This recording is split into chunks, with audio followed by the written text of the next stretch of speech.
una alegría en soledad.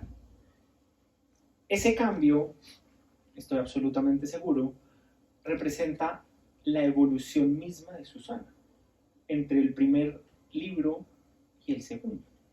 Cuéntanos un poquito de esa evolución y de qué tan cerca o qué tan lejos está la maldición de la hechicera de la alegría en soledad. Buenas noches, muchas gracias. Bueno, el tema de diosas, brujas y vampiresas tiene que ver con los símbolos de lo femenino a lo largo de la historia. Entonces, el primer libro trabajaba fundamentalmente las diosas de la noche y sus descendientes, que son las hechiceras. Este libro incluye muchas otras diosas más allá de las diosas de la noche. Algo que plantea los dos libros es que un equivalente a los héroes en la épica, los personajes femeninos equivalentes serían las hechiceras. También son descendientes de un inmortal y inmortal en términos generales, como los héroes, y tienen un poder muy especial. Los héroes, como sabemos, normalmente tienen un poder físico, un coraje, una valentía, el honor, ¿cierto? Pero las hechiceras van a tener otros poderes que vienen de la fuerza de la tierra, de la noche, de la luna, de unos elementos que han sido simbólicamente, arquetípicamente considerados femeninos. Ahora, esos poderes, así como los héroes, como Aquiles, tienen un punto débil. Todos recordamos el tema del talón de Aquiles. Las hechiceras también tienen un punto débil. Y el punto débil de las hechiceras es enamorarse. Entonces tenemos personajes como Circe, como Medea, con un poder grandísimo, pueden detener el sol, tienen el poder de la metamorfosis, de conversar con los muertos, de ver y de alguna manera manipular el futuro. Todo lo pueden hacer siempre y cuando no se enamoren. Porque en general, y para las hechiceras, el amor es un juego en el que se enamora pierde. Entonces las hechiceras pueden seducir, de hecho pueden tener muchos amantes, siempre y cuando no se enamoren. Entonces, el tema de la maldición de la hechicera, por lo general, es enamorarse de alguien que ella considera un héroe. Ahí entraríamos en otro tema de si el héroe es un héroe o es héroe, porque un personaje femenino como Calíope o como las hechiceras lo ven como un héroe, más allá de sus hazañas o no, eso sería otro tema. Pero el punto es que las hechiceras, si se enamoran, pierden sus poderes y además su eterna juventud. Entonces, el primer libro tenía un poco ese sabor, esa nostalgia, esa desgarradura de las hechiceras, porque las hechiceras son extremas, arrebatadas. Algunos las consideran egoístas, eso es relativo, ¿cierto? Porque hay que cuidar los intereses propios de alguna manera, pero son unos personajes apasionados. Ahora, con el paso de los años, que necesariamente uno tiene que ir evolucionando los puntos de vista, se entra en una mirada o se le apunta a una mirada un poco más tranquila. Y la mirada un poco más tranquila es la mirada que se puede hacer desde la bruja, ¿cierto? Entonces aquí hablamos en este libro de diosas, las características de las diosas, las características de las hechiceras, otra serie de personajes femeninos como los súcubos, las vampiresas, y la bruja. La bruja que ha sido, pues todos sabemos, estigmatizada, asociada a la rebeldía, pero igual en el imaginario las brujas son solitarias, excepto cuando se van al aquelarre, ¿cierto? Que por lo general hay 4 aquelarres al año, el 2 de febrero, la noche del 30 de abril al 1 de mayo, que es la noche de Walpurgis, el 24 de junio, que es la noche de San Juan, el 31 de octubre, que conocemos todos, pero está el tema que cuando no están en esas fiestas, que son más bien orgías, ¿cierto? Eso es una cosa así muy salvaje y hay que bailar con el diablo y besarlo en las partes privadas, es una cosa muy intensa. Pero aparte de esas fiestas, son personajes solitarios. Entonces lo que nos interesa es el símbolo, más allá de ser considerada mala o no, en fin, tiene unos poderes que inspiran miedo, pero ese conocimiento de una mujer sabia que ha vivido mucho y que se ríe, porque todos sabemos que las brujas se ríen, o sea, una bruja que no se ríe no es bruja. Entonces, es esa sabiduría, esa experiencia, esa mirada un poco más allá de todo, es a lo que le apuntaría, digamos, la conclusión en la reedición actual y que además, como les digo, es este libro mucho más extenso porque incluye personajes y es una mirada mucho más amplia de lo femenino de la que había hace 10 años.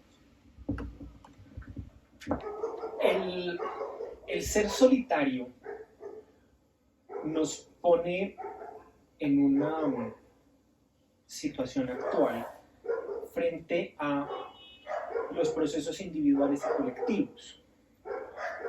Y eso lo quiero atar con una pregunta que tú misma haces y que me parece que es bastante interesante traer la colación, porque si bien en el primer libro tú hablas de las hechiceras, de la fortaleza que da el estar en grupos, cuando uno habla desde la fortaleza de lo individual, pues se enfrenta al proceso de una manera completamente distinta. Y la pregunta va un poquito más encaminada a cómo la figura de lo femenino, que eso es determinante en el libro, acá sí hablamos de mujeres, pero hay un elemento que me parece súper importante rescatar y es cómo en lo masculino hay femenino y en lo femenino hay masculino. Y entonces cuando uno aterriza, en mi caso particular, cuando yo aterrizo a todos estos personajes mitológicos, históricos y de la literatura, y digo, ok, ¿qué de estos personajes femeninos tengo yo? Y esto atado a los procesos que te digo, individuales y colectivos. Y la pregunta precisamente es la que te planteas en la página 36, que creo que sabes cuál es, pero me parece importante leerla un poquito para ir entendiendo el enfoque que tiene el trabajo de investigación y el trabajo que nos dejas para poder escudriñar estos personajes. Y la pregunta es, ¿será posible rescatar la imagen de las diosas madre mediterráneas con su particular autonomía sexual y poder, dejando atrás la idea del sexo débil, oprimido y dependiente, y sobre todo la patética idea de la mujer como víctima? Sí, este libro, los dos, pero sobre todo este último, tiene un llamado al rescate de la fuerza de lo femenino.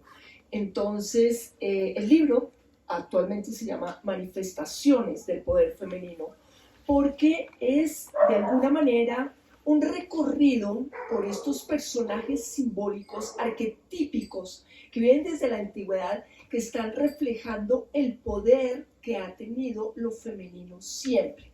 Eso por un lado. Y por otra parte, siguiendo un poco a Jung y a otros padres de la psicología, pero fundamentalmente a Jung en este momento, es lo arquetípico de lo femenino y lo masculino que hay dentro de nosotros.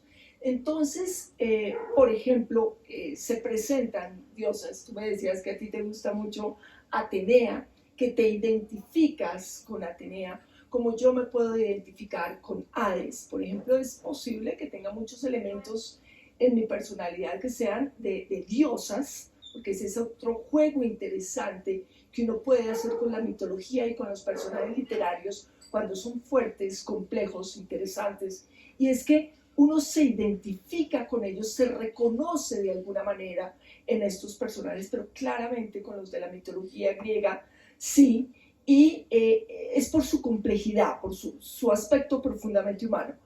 Entonces, este reconocer, por una parte, el poder femenino, los muchos matices de lo femenino. No hay un solo arquetipo de una diosa, no es la diosa, no.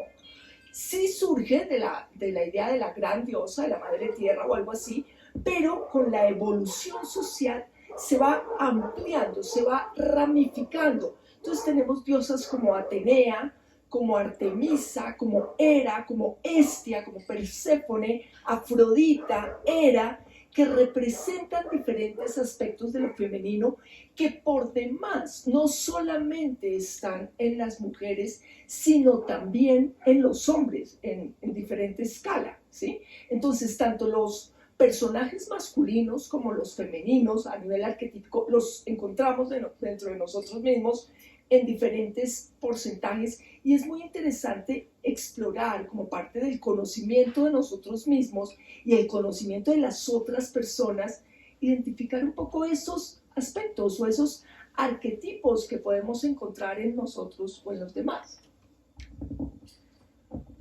Arquetipos. ¿Qué es el arquetipo? Porque, y acá haciendo una cuña casi que radial, para los que no estén siguiéndolo, están súper a tiempo, vamos como en la entrega 32. Susana tiene un podcast muy interesante que lo explora. Pues ya arrancó en la antigüedad, digamos, con su amor profundo por Grecia, está en Grecia hace como 20 semanas, y no sabemos cuándo va a acabar, pero lo que ha sido más interesante de todo esto es eso, el arquetipo, porque además todo personaje per se tiene un arquetipo. Entonces son dos preguntas. ¿Qué es eso del arquetipo? ¿Cómo entiende uno como un mortal que de a pie dice, ok, yo oigo sobre Hestia, yo oigo sobre Hades, que además Hades, un personaje supremamente interesante, oigo sobre Dionisio? ¿Cómo puedo yo entender esos arquetipos? Obviamente partiendo de la base, ¿qué es eso? ¿Cómo encuentro como ese reflejo? Es como un proceso de autorreflexión, ¿sí? O al menos así es como lo veo, pero me parece que es un tema que además lo mencionas en el libro y me parece muy interesante poder explorarlo. Sí. La mitología, más allá de ser unos relatos muy lindos, tienen algo así como un poder profundo, porque nos acerca a algo que podríamos llamar como una arqueología de la mente. Y digamos, entre los que se pusieron a trabajar esto, está Carl Jung, este padre de la psicología profunda. Y él empezó a trabajar esa idea de los arquetipos como unos modelos, digamos, una especie de molde de galletas, en el que considera que hay como una serie de moldes de galletas y que los humanos, si lo analizamos, podemos tener esos elementos básicos que están ahí. Son varios moldes de galletas, ¿cierto? Y además se pueden fragmentar y tener pedacitos de diferentes moldes, no de uno solo.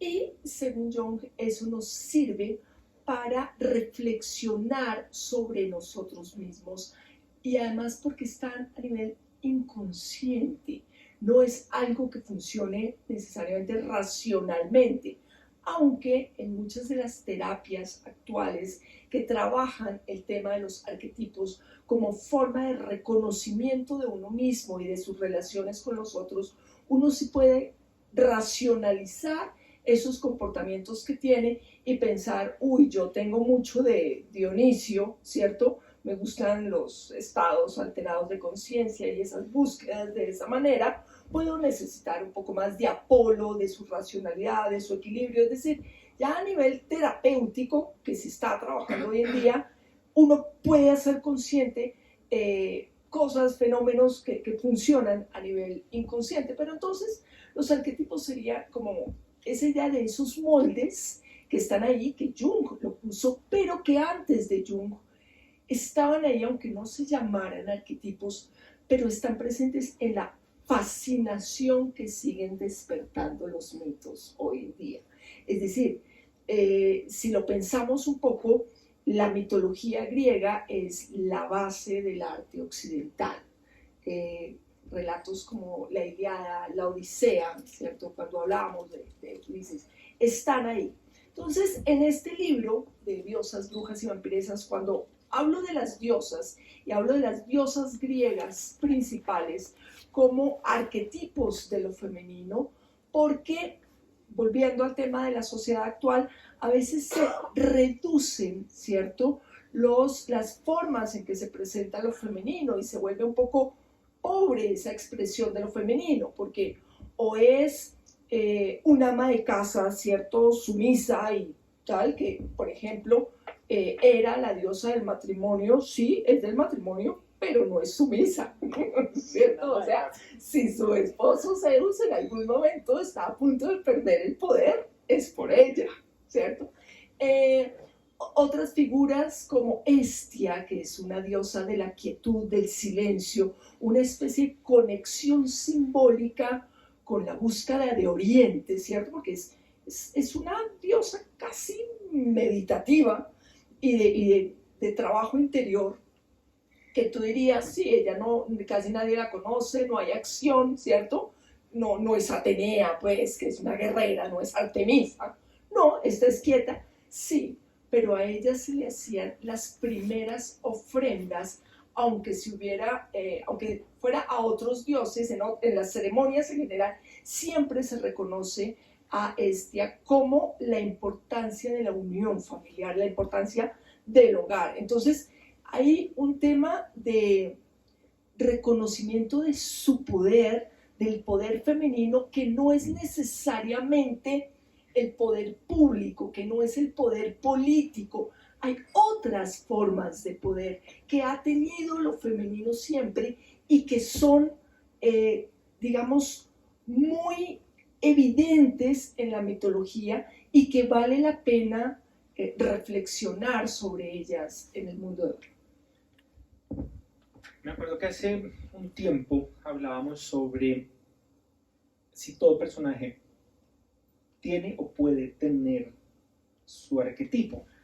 No solo desde el punto de vista mitológico, me acuerdo que poníamos un ejemplo, no sé, el arquetipo de Don Quijote o el arquetipo de Drácula, un poquito cómo se desarrolla o si, cuáles son las formas, si se podría decir de alguna manera, para poder estructurar un arquetipo en el caso puntual de lo que tú exploras en el libro, no solo con las diosas, sino que además los arquetipos más interesantes van a ser los de las hechiceras, los de las brujas, porque porque la diosa uno siempre la ve mucho más elevada. Claro, cuando uno ya las ve más aterrizadas y con la risa y las orgías, uno empieza a decir como, ok, ¿cómo funciona este arquetipo? Y yo, ¿qué tengo de bruja? ¿Qué tengo de hechicera? Pero antes de eso es, ¿cómo se da forma? O si todo, y lo que te digo, si todo personaje per se puede tener su propio arquetipo. Podría tenerlo en la medida que se haga una exploración profunda de los matices y las consecuencias de las acciones de ese personaje, porque lo que nos están mostrando, digamos, esos patrones de comportamiento es su aspecto interesante y también sus riesgos. Entonces, cuando tú muestras un personaje absolutamente bueno o absolutamente malo, esto quiere decir como carácter literario, un personaje demasiado simple, difícilmente es un arquetipo porque no tiene matices. Lo humano, la condición humana se caracteriza por los matices. Entonces, tú mencionabas las hechiceras. Claro, la diferencia, el riesgo de una hechicera frente a una diosa, las diosas son inmortales. Entonces, pues son caprichosas, temperamentales, pero no se están jugando la vida, no envejecen. Su belleza no está en riesgo por encapricharse de un mortal. Una hechicera sí.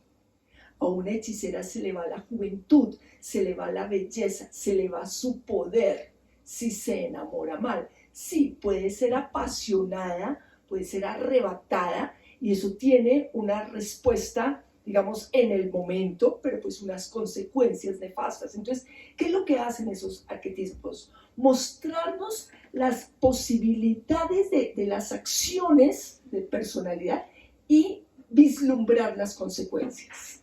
O sea, sus riesgos, sus potenciales riesgos.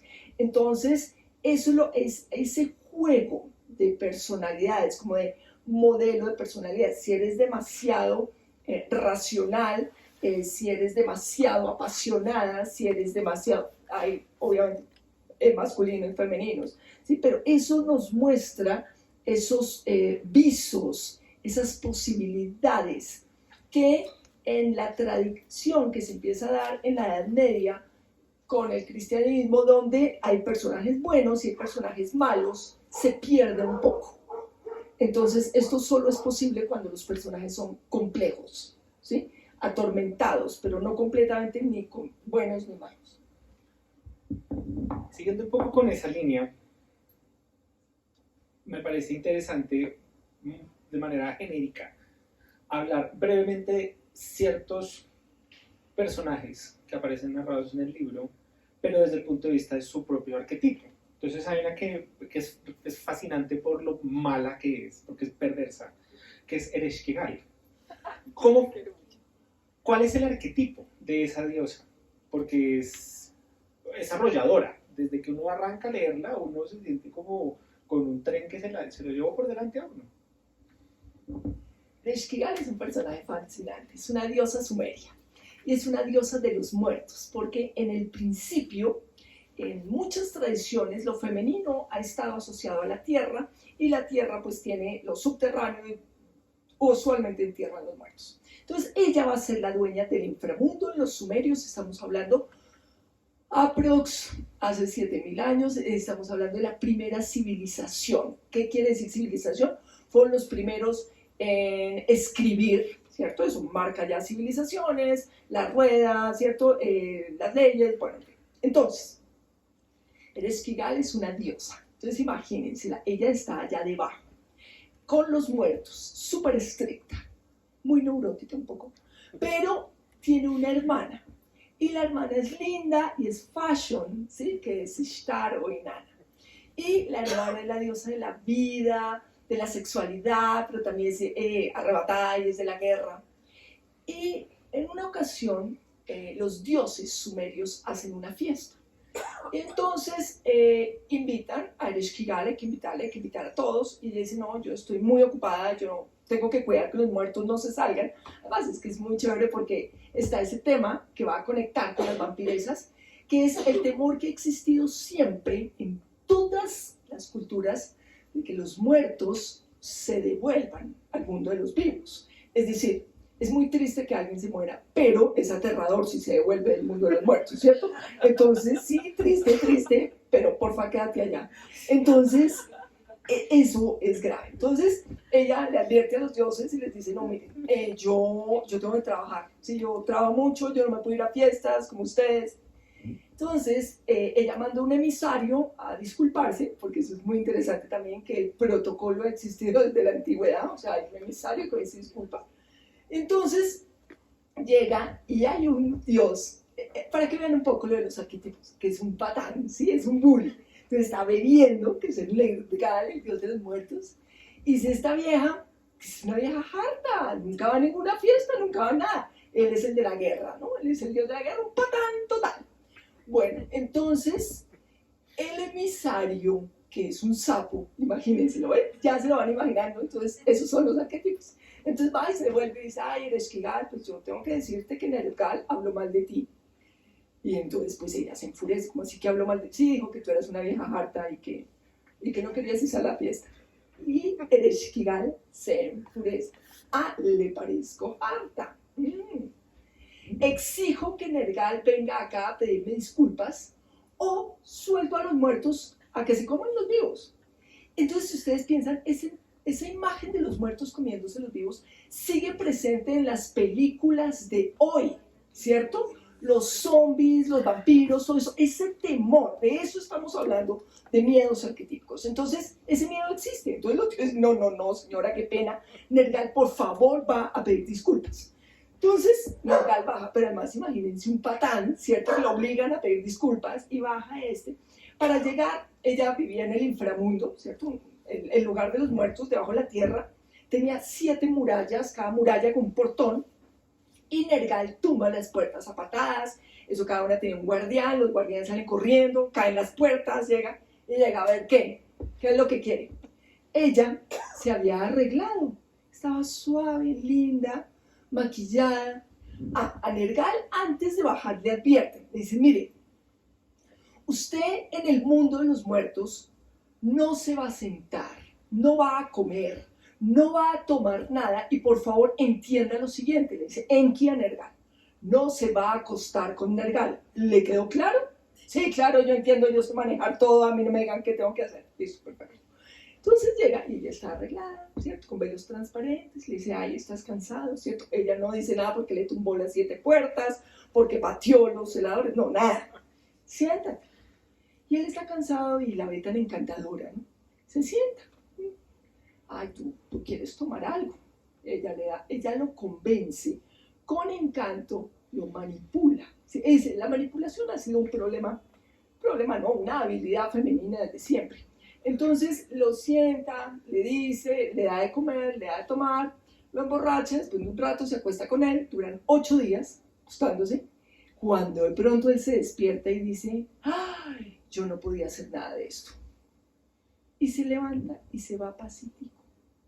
Ella había salido en ese momento del cuarto y ella vuelve al cuarto y no está Nergal. Y empieza a gritar, ¿dónde está Nergal? Y le dicen, no, mira, él se volvió al cielo de los... Él no se puede ir. Él comió acá, durmió acá, se acostó conmigo 8 noches, es mi marido. Se casa, se queda acá conmigo. Entonces, pues, los dioses quedan aterrados. Se le dijo, se le advirtió. Más si ustedes se acuerdan, si han visto un poco de mitología, esto se conecta un poco con el tema de Perséfone y Deméter. En la mitología griega, Deméter, pues cuando Perséfone come en el Hades, es que le toca quedarse. Entonces, esa idea, ¿cierto?, de que no se puede comer en el mundo de los muertos. Entonces ella empieza a gritar a que si no viene Nergal a casarse con ella, ella suelta a los muertos a que se coman los vivos. Entonces los dioses le dicen, no, mire, a usted se le advirtió, ahora vaya y cásese, ¿sí? Y el tipo baja como un patán, ¿cierto? Aquí viene una escena un poco complicada, pero pues es hace 7.000 años, no lo busquemos. Ay, es terrible, es una escena de violencia intrafamiliar en que él baja dispuesto a estrangularla, ¿sí? Le empieza a torcer el cuello. Entonces, ella en una de esas torcidas de cuello lo mira, lo hipnotiza y lo besa. No, esto es dramático, esto es sexo y violencia. Entonces, lo besa y lo vuelve a seducir. Él la desatornilla otra vez, se queda con ella y él quedó abajo. Que hay algo muy interesante y es que en adelante él es el rey del inframundo. Ella cede su puesto de reina del inframundo con tal de no quedarse sola. Entonces, este personaje tan fuerte, femenino, dice, sí, yo quiero un marido y el marido lo quiero acá y ahora lo van a llamar el rey y en adelante Nergal el rey de los muertos, pero entonces aquí hay una paradoja. Esos son un poco los arquetipos, o sea, tiene elementos paradójicos. Ella es temible, como ustedes ven, sí, pero no quería quedarse sola. Y uno la puede entender, pero ven los matices. Entonces, él se queda, claro, él tiene además un tema, pues ustedes me van a decir que no, que a los hombres les encanta el compromiso. No, él no quería comprometerse. Yo no sé ahora qué piensen los hombres en la actualidad, pero los sumerios antiguos no querían comprometerse fácilmente y hacían lo posible por escaparse. Entonces, Nergal también quería escaparse, pero ya ser rey, pues era mejor, es más fácil comprometerse si le ofrecen el trono. Entonces, esos son los matices y esa es Ereshkigal. Personaje arrollador, como lo dije a traerla a colación, entre otras cosas porque no es un personaje que se oiga con frecuencia. Uno oye otras diosas, hemos dicho, hay dioses que tienen el valor o el privilegio de estar más presentes en el colectivo que otros. Famosos, hay dioses famosos. Pero entonces, rescatando el tema de los arquetipos, uno empieza a ver que las mismas manifestaciones o los mismos elementos de la naturaleza también tienen su arquetipo. 3 ejemplos muy puntuales: la serpiente, la luna y la noche, siendo además 3 manifestaciones puramente femeninas. ¿Cómo funciona cuando uno ya saca el arquetipo del personaje y lo traslada a la naturaleza? Para además decir, bueno, yo que tengo de la noche, yo que tengo de la luna, yo que tengo de la serpiente, ¿sí? Pero además es, ¿cuál es el poder mismo que va a tener la naturaleza para definir ese arquetipo? La serpiente es un elemento simbólico muy interesante. Es femenino en muchos aspectos, pero es un símbolo andrógino también, tiene relación con lo fálico, evidentemente. Con lo femenino por su aspecto sinuoso, con la tierra, por su aspecto húmedo, por la capacidad de cambiar de piel, ¿cierto? Ese aspecto, esa mutabilidad que tiene. Entonces se ha asociado a la vida y a la muerte. La mayoría de las diosas primigenias tienen esa doble faz, capaz de relacionarse tanto con la vida, ser generadoras de vida, como potencialmente mortales. Entonces, eso es la serpiente. Entonces, la serpiente es símbolo de vida, cambia de piel como no lo hace nadie más, pero pues lleva un veneno letal. Y hay una fuerza, hay un encanto hipnótico en la serpiente. Y si pensamos en ciertas películas, ¿sí? Ven en este momento la de Mowgli, el niño de la selva, ¿cierto? Su capacidad de hipnotizar la serpiente del paraíso, sin lugar a dudas, que siempre me ha parecido encantadora. Ella tiene el don de la palabra, ¿cierto? Que eso es bastante, o sea, que lo convencen a uno de comercial. Pero, de todos modos, esa es la tentación. Y la tentación se ha asociado a lo femenino. ¿Por qué? Bueno, esa pregunta necesita todo el libro, eso sí, ¿por qué lo femenino se asocia a lo tentado? Por lo sugerente, por lo sensual. Y entonces la serpiente, más allá de ser maligna, ¿cierto? Como les digo, todos estos elementos son para ser vistos como un diamante desde diferentes ángulos. Eso es lo interesante que tienen todas ellas, que de apariencia uno puede decir, uy, la serpiente, qué susto, pero hay algo encantador en su movimiento, en sus colores, en su mirada, en su astucia. Y eso es de alguna manera lo que se tomaba en la antigüedad como símbolo, sus poderes. La luna se ha asociado siempre a lo femenino.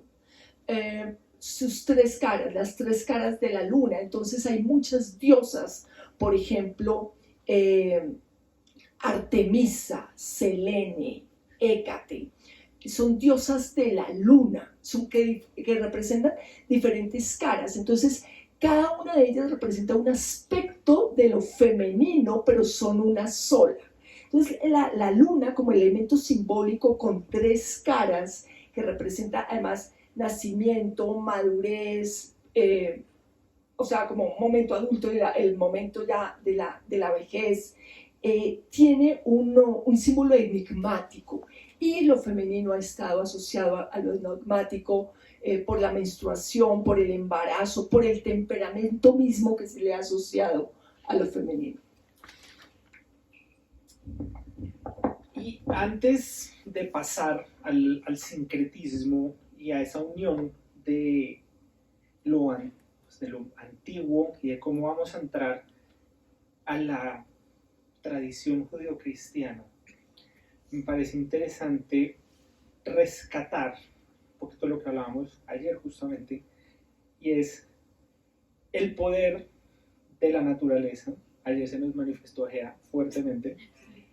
Y lo hablaba con Susana y yo le decía, la admiración de los griegos por las fuerzas de la naturaleza, la admiración de los griegos por entender su papel en el mundo, su lugar en el universo, pero lo vamos a centrar a una fuerza natural femenina, que es la tierra, que si bien no está en el libro, me parece que juega una relación muy relevante con la serpiente, con la noche, con la luna, para entender nuevamente el carácter, que en últimas va a ser el hilo conductor del libro, que es el carácter de lo femenino, el poder de lo femenino. Sí, Gea o Gaia, digamos, es una de las fuerzas primordiales en la mitología griega y la hemos oído hablar muchas veces como la madre tierra, todo esto. La mitología griega la podemos estudiar como un árbol genealógico. Al principio surgen las fuerzas primordiales, eso es equivalente en casi cualquier pueblo. Primero es como el universo, el cielo, la tierra, como lo básico de la naturaleza.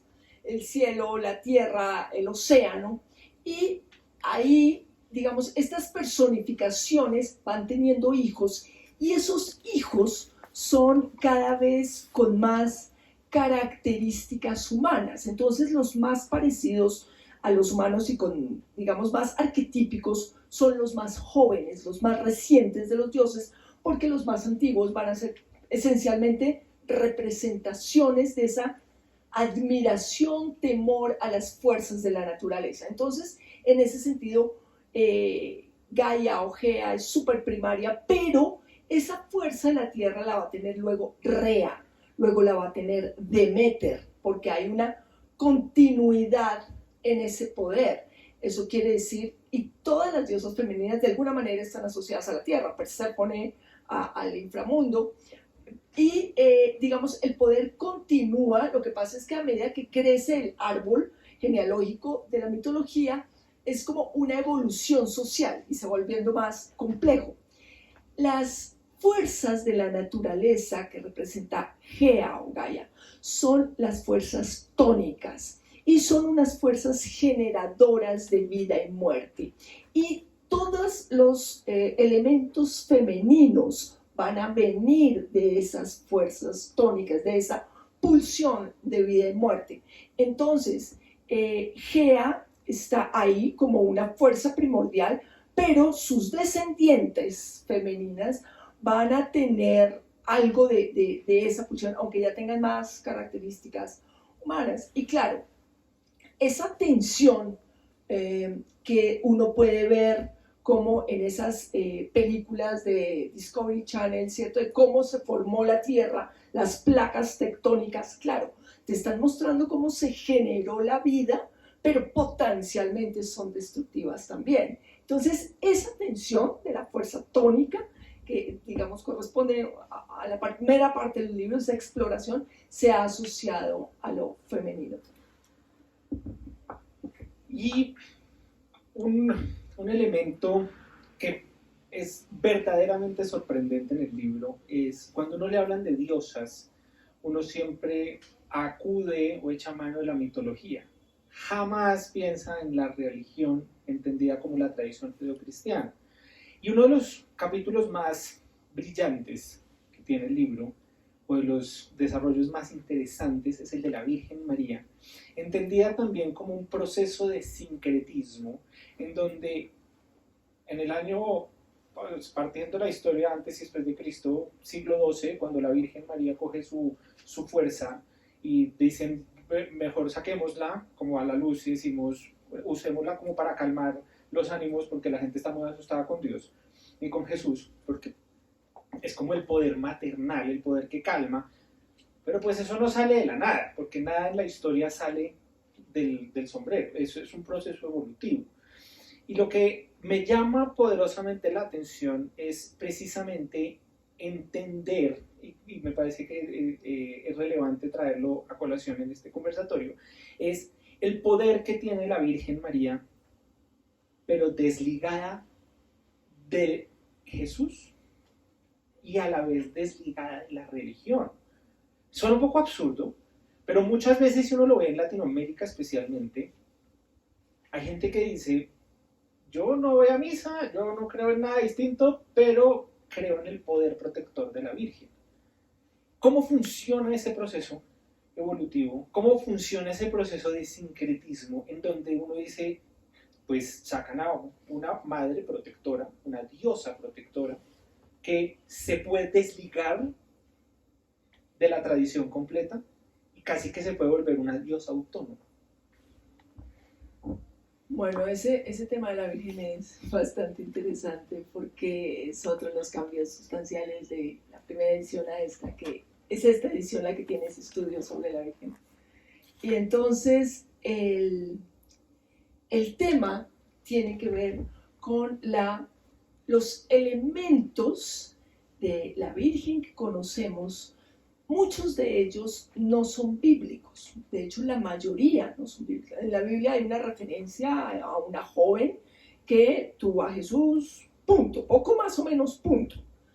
Ahora, toda esa construcción de Madre del Cielo, de Señora del Cielo, tiene elementos que se remontan a la tradición egipcia, por ejemplo, a la relación de Isis con Horus. Y Isis era la madre del cielo, ¿sí? Ella está con su hijo Horus, a Osiris pues lo habían cortado en pedacitos y estaba fuera del juego. Además a Osiris lo habían castrado. Cuando Osiris, el papá de Horus, engendró a Horus con Isis, no fue mediante un acto sexual. O sea, el tema del nacimiento milagroso de Jesús no es el único en la mitología, tiene referentes en relatos anteriores. Entonces, y eso digamos a nivel de la historia, ¿sí?, que conocemos, pero como fuerza protectora, como tú mencionabas, durante la Edad Media, como hemos oído hablar, hay en la iconografía es muy fuerte. Ese será otro tema para otra charla, porque está el libro del diablo, pero es muy fuerte la imagen del diablo y el castigo en el juicio final.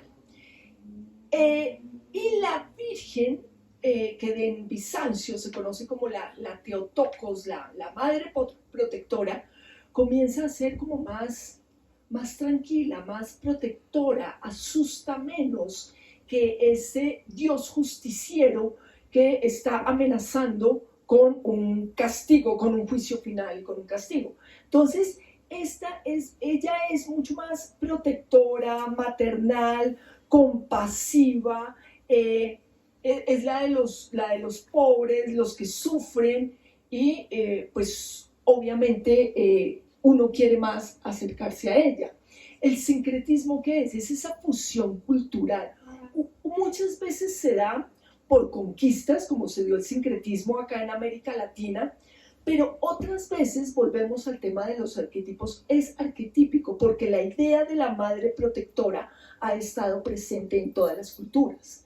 Entonces, de alguna manera, tú la puedes relacionar, y lo que hacen los encuentros culturales es poner de manifiesto algo que ya estaba en el inconsciente, ¿sí? Entonces se encuentran como, ¡ay! Nosotros tenemos esta madre protectora, nosotros tenemos esta madre protectora. ¿Se parecen? Sí, más o menos. En esencia, sí.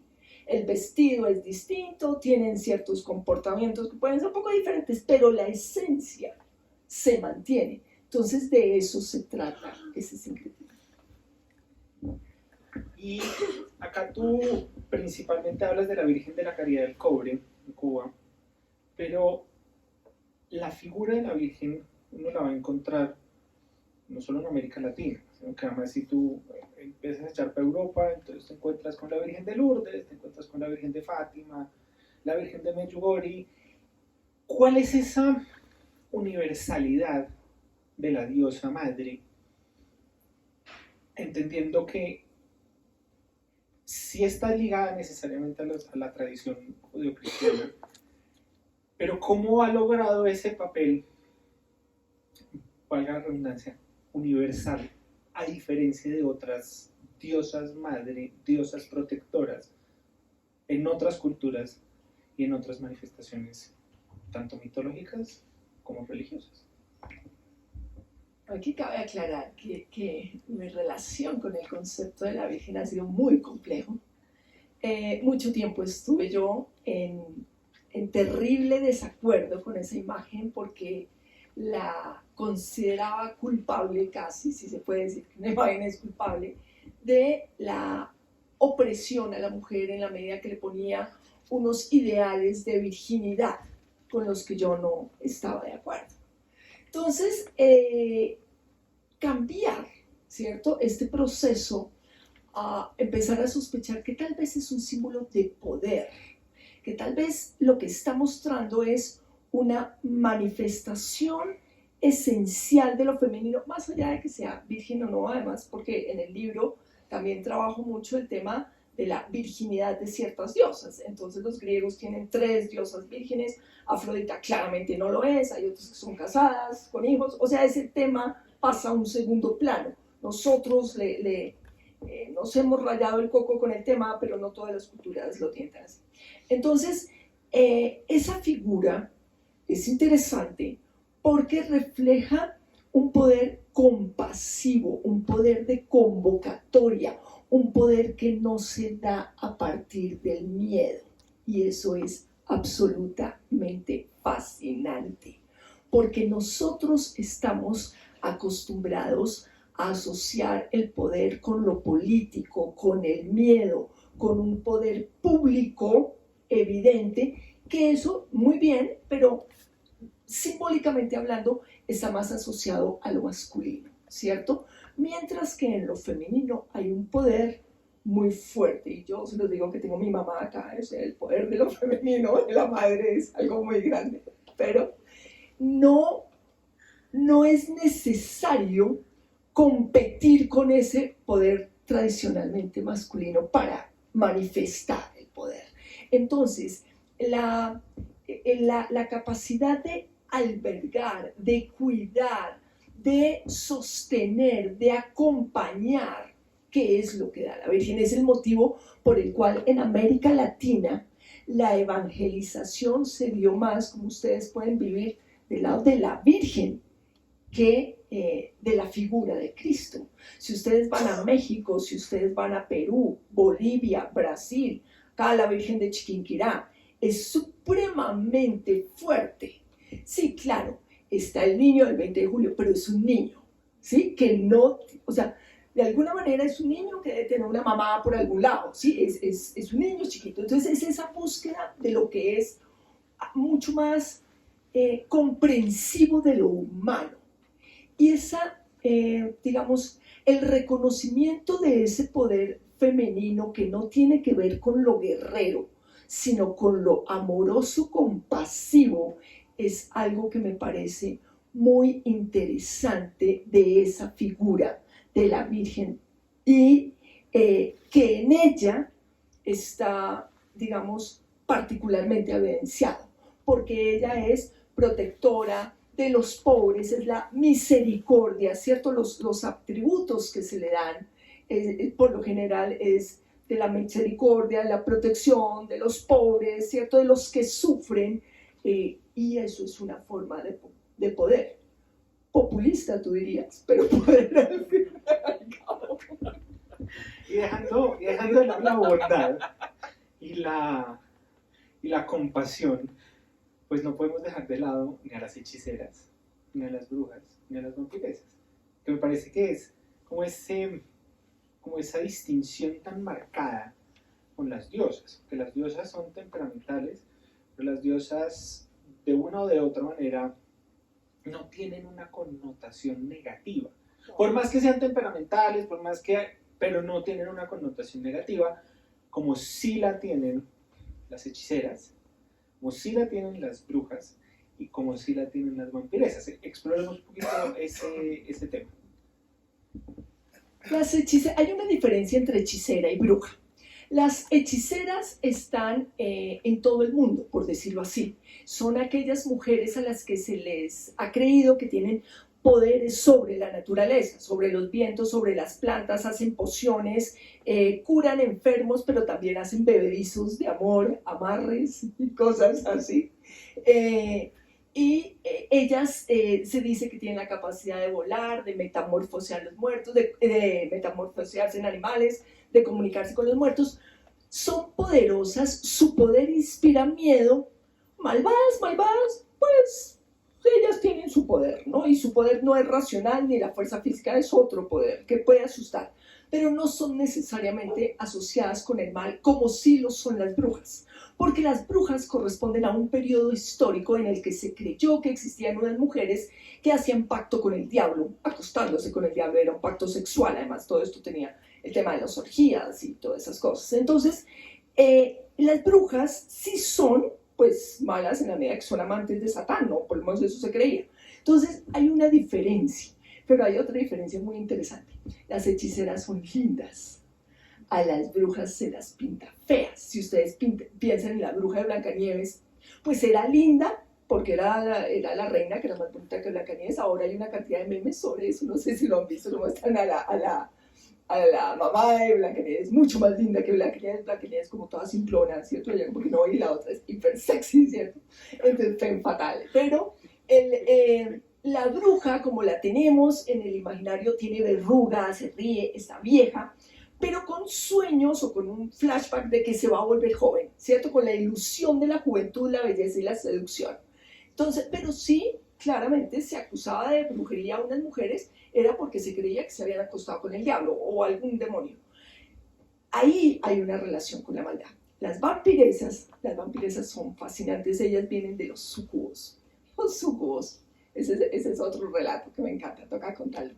Los súcubos se supone que vienen de Lilith, ese es otro relato que van a encontrar en el libro, que a mí me encanta, porque es una interpretación que se hace de en la Biblia se menciona 2 veces la creación de la mujer.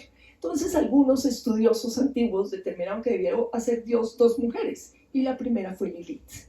No se dice en la Biblia, pero algunos lo infirieron y es muy divertido. Entonces se decía que ella la hicieron de tierra, como a Adán, y al hacerla de tierra como a ella están en igualdad de condiciones, no como a Eva, que la hacen después de una costilla para ver si entiende que debe ser sumisa porque la sacaron de Adán. No, a Lilith no, con Lilith están de igual a igual. Entonces Adán quiere tener relaciones sexuales con Lilith y Lilith le dice, pero yo estoy encima de usted. Y Adán dice, no, pero ¿cómo se le ocurre? O sea, yo soy el hombre, yo voy encima. Y ella dice, no, usted encima no. Entonces Adán se va a llorar a un rincón. Y llegan unos ángeles, le preguntan qué le pasa. Entonces dice, no, pues me dieron una mujer muy atractiva, tiene pelo rojo, los ojos verdes, súper guau. Pero pues ella no quiere estar conmigo como yo quiero. Los ángeles van y hablan con ella y dicen, mira Lilith, pues él es el hombre. Y le dice, ¿qué? No, pues que Dios manda a decir que toca estar como él quiere. Y le dice, no hay chance. Entonces, ¿qué Dios dijo? Pues no me importa lo que Dios diga. Claro, cuando ella dice eso, la tierra se la traga y ella sola, por allá, otros dicen que con un demonio, va a tener unos demonios, que son los íncubos y los súcubos. Los íncubos son demonios sexuales masculinos y los súcubos son demonios sexuales femeninos. Son demonios, entonces no tienen sentimientos, no lloran, no sufren, solo buscan algún santo para seducirlo. Hay pocos santos, pero igual los buscan mucho para seducirlos, hombres castos y esas cosas. Entonces, de ahí, de esa idea y del miedo que les había mencionado a ustedes que hay a que los muertos salgan, van a surgir las vampiresas. Porque las vampiresas están sedientas de sexo, fundamentalmente, y hay una asociación entre el semen y la sangre como la esencia de la vida.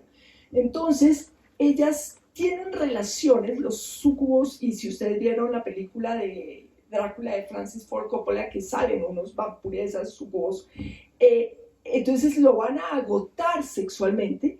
De ahí viene también el temor, que es arquetípico de los hombres a ciertas mujeres, que los van a acabar, que los van a matar sexualmente, así que ellas son devoradoras sexuales. Entonces, esas figuras de los súcubos los acaban sexualmente, que al parecer ellos piensan al principio, uy, súper chévere, wow, yo quiero, no, pero después en serio los matan, ¿sí? Entonces ya deja de ser tan chévere. Entonces es esa atracción terrible, pero es una atracción letal. Y entonces está conectado con el miedo a la muerte, con el miedo a que ellas tienen un poder que al principio eran unos sucubos, unos demonios, y ya después, siglo XVIII, empieza a volverse el tema de que son vampiresas, que vienen del mundo de los muertos y que están por ahí para seducir. Y hay muchos relatos bellísimos del siglo XIX que están mencionados en el libro que yo amo, que son pues unas vampiresas que van y buscan un curita guapo de un pueblo, ¿cierto? Para perseguirlo por las noches y él por las mañanas va y hace su misa con una culpa espantosa, ¿sí? Pero espera que sea de noche para que vuelva a aparecer la vampiresa. Y la vampiresa diciéndole, ven, yo te ofrezco mejores cosas que Dios. ¿Sí? Son unos relatos maravillosos. Entonces, es esa tensión de lo femenino como tentación que aleja al hombre del recto camino que lleva a Dios. Eso es un poder. Malvado dirán algunos, pero es un poder fascinante de todo, ¿no? Hay un hilo conductor muy claro del libro y es la existencia sí de las pasiones, pero el miedo a mostrarlas. ¿Eso por qué se da? ¿Y por qué se da teniendo en cuenta que acá no estamos hablando de mujeres y de hombres, sino de manifestaciones femeninas?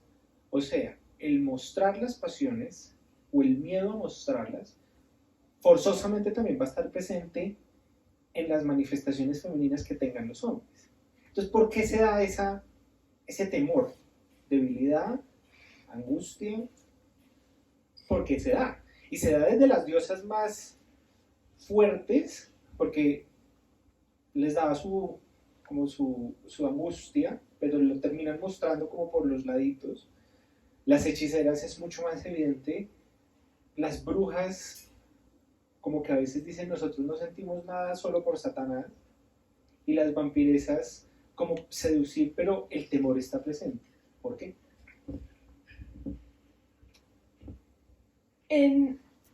Digamos, lo exploraron mucho en la mitología griega. Se supone que uno debe apuntarle al equilibrio y a la razón. Dejarte llevar por las pasiones, eso está en otro libro, digamos, consideraban a Eros como un demonio, entendiendo demonio como una fuerza que te arrastra y que tú debes tratar de controlar.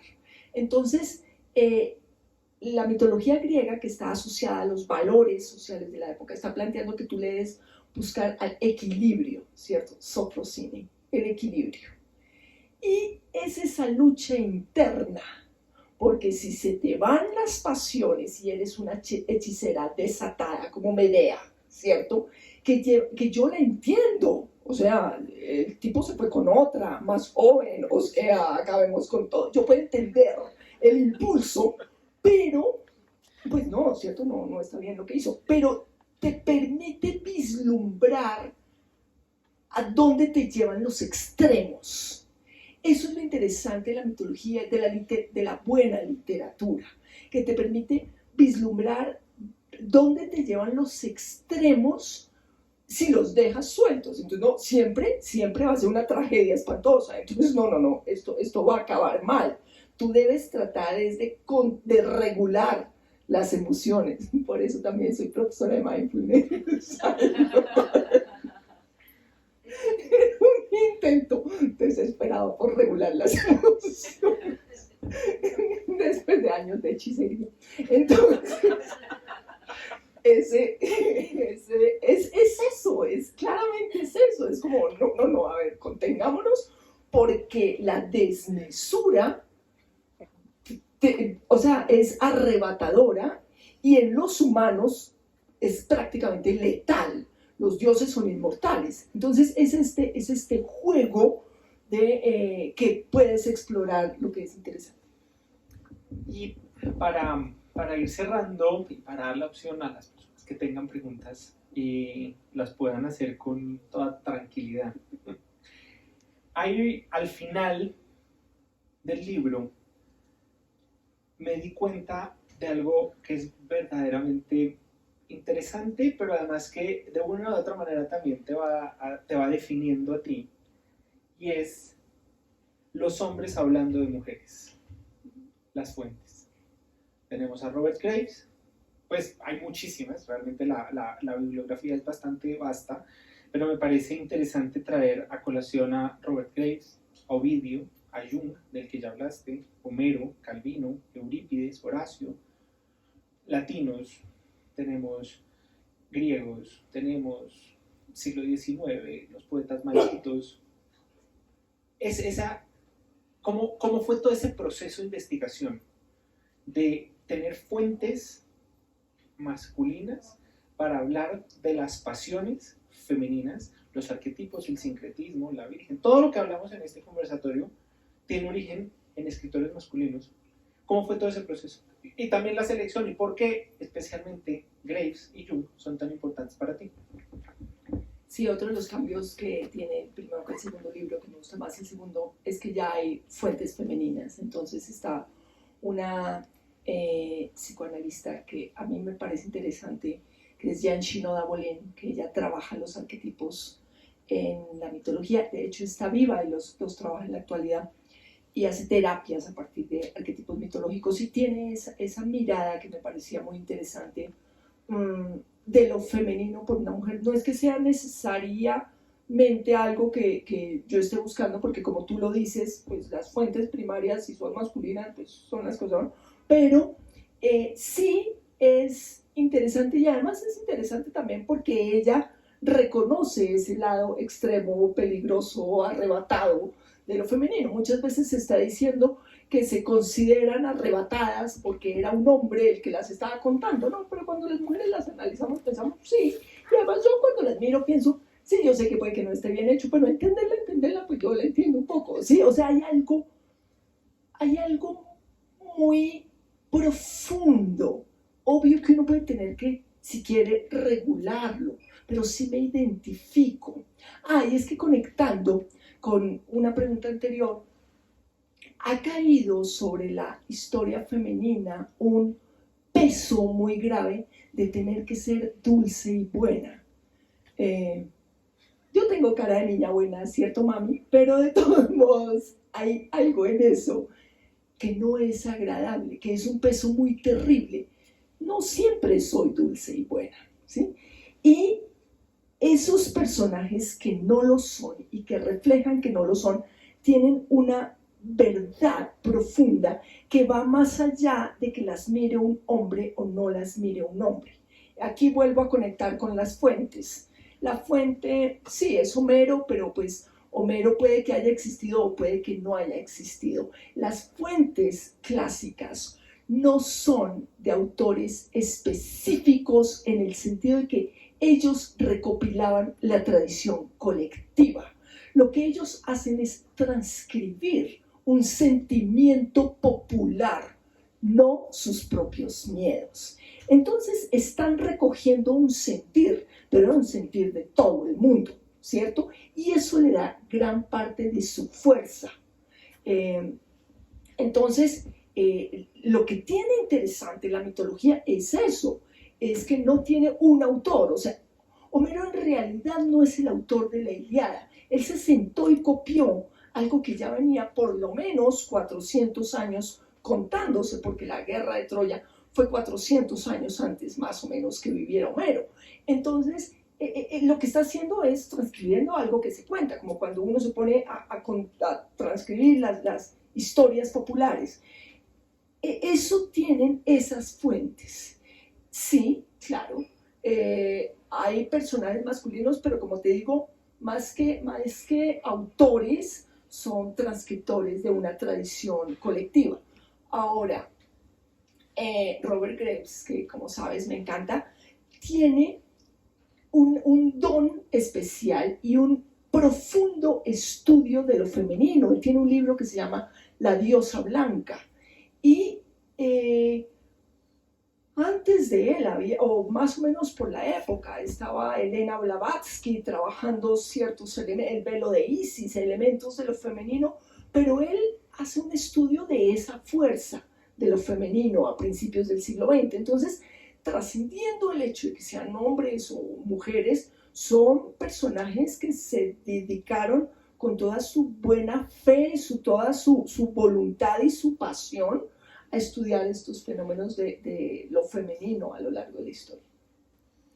Bueno, pues muchas gracias a ti por el libro, por este espacio, por los comentarios, por la visión y sobre todo eso, por la manera en la que abordas el estudio de una manera libre, de una manera desatada un poquito, ¿sí? Como lo hemos visto, pero siempre pensando en el mejor camino para llevar un mensaje histórico, literario, mitológico y religioso. Entonces no sé si alguno de ustedes tenga alguna pregunta o algún comentario, más que bienvenidos. Muchas gracias. Gracias. Una pregunta, te quería pedir si puedes elaborar un poquito sobre la portada. No sé si está la portada antigua, de la primera edición, ¿la tienen ustedes? No, que la tenemos. Ok. Porque sí, y las dos son portadas súper interesantes, pero la parte visual me parece, a mí personalmente me llama mucho la atención, y si puedes elaborar un poquito en la evolución o por lo menos la transformación de este concepto y el subtítulo también con respecto a ese nuevo, que está relacionado con algo que ya hablaste, pero de pronto interesante mirar. Este es el primero, 2009, Diosas, brujas y vampiresas, el miedo visceral del hombre a la mujer. Y este es Diosas, brujas y vampiresas, manifestaciones del poder femenino. Esta es la portada de Ricardo Falero, es un pintor español del siglo XIX, un aquelarre, van las brujas volando a su aquelarre. Y este también es un autor del siglo XIX, tengo fascinación por el arte del siglo XIX, pero esta ya es una adaptación de un cuadro, o sea, este cuadro, como ustedes lo están viendo acá, no existe, y tiene que ver con las tres fases, las tres caras de lo femenino asociada a las tres fases de la luna, a la diosa de tres caras que vamos a encontrar en muchísimos aspectos, las moiras, pero además, claramente, Felipe, hay algo luminoso, ¿sí? Hay algo que le apunta más a la armonía y, como les dije, en este que aparece el tema de la fuerza de la Virgen como elemento protector, generador de vida, compasivo. La portada está asociada también a ese aspecto, sin dejar lo misterioso, lo inquietante, claramente asociado a la naturaleza. Y claro, por supuesto, vale la pena el reconocimiento, tú estabas en el diseño de esta portada, claro. Entonces, sí, este es mucho más oscuro y tiene que ver un poco también el miedo visceral del hombre a la mujer. Era un momento en el que yo asociaba lo que estábamos hablando en su momento, que hay una forma en que se ha contado la historia de lo femenino desde la mirada masculina. 10, no sé cuántos años del 2009 a este. Sí, hay algo de cómo se ha contado, pero también hay algo de la esencia misma de lo femenino, cómo se cuenta lo femenino a sí misma, que es lo que le he incluido. De hecho, este libro es casi el doble de lo que era el libro en el 2009. Es aumentado la investigación, vino el viaje a Cuba, la investigación sobre lo de la Virgen y las otras diosas, el tema de los arquetipos, o sea, este último tiene pues el doble o el triple de investigación que el primero.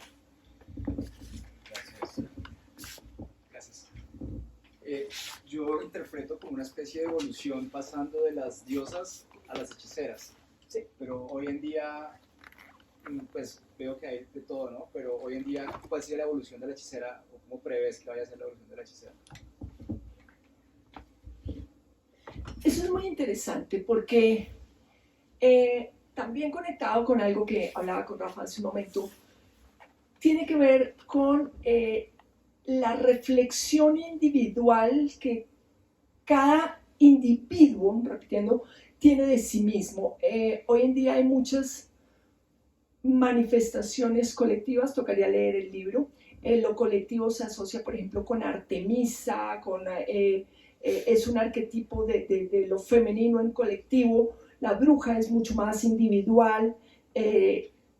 Depende, lo que vaya a evolucionar depende de cada uno. A nivel colectivo, claramente siguen muchas manifestaciones colectivas de mujeres que podríamos decir que están como bajo la mirada de Artemisa, esa diosa de la cacería, esa diosa de la protección y defensa de las mujeres, pero a nivel individual, que es un poco lo que reclama este libro Busca, es la búsqueda individual de cada persona, de quién es y cómo se relaciona consigo misma. La hechicera sería aquella persona capaz de reconocer su poder interior, básicamente su fuerza interior, más allá de lo que la sociedad le diga que debe hacer. Que eso es algo que está como latente en el libro también, y es como cómo busco mis propias emociones, me las reconozco, cómo reconozco mi propio arquetipo y cómo puedo actuar a partir de eso. Y como difícilmente hay dos personas con el mismo arquetipo, entonces el ejercicio es individual, tú te tienes que buscar para ver quién eres. Hoy en día, por ejemplo, se dice no, hay como una especie de desprecio hacia las mujeres que quieren quedarse en su casa con su marido y sus hijos, pero si yo tengo un arquetipo de Deméter, por ejemplo, y es mi naturaleza, posiblemente eso es lo que quiero. No todas somos guerreras, no todas somos Artemisas, no todas somos Ateneas, y un arquetipo que es muy complejo, no todas somos Afroditas, ¿sí? Que es lo que ofrece esa mujer sensual, devoradora de hombres, y entonces es uno, pero hay 9 más, ¿cierto? Entonces la hechicera es aquella que busca su poder y en lo posible trata de regular sus emociones si es que quiere vivir más tiempo.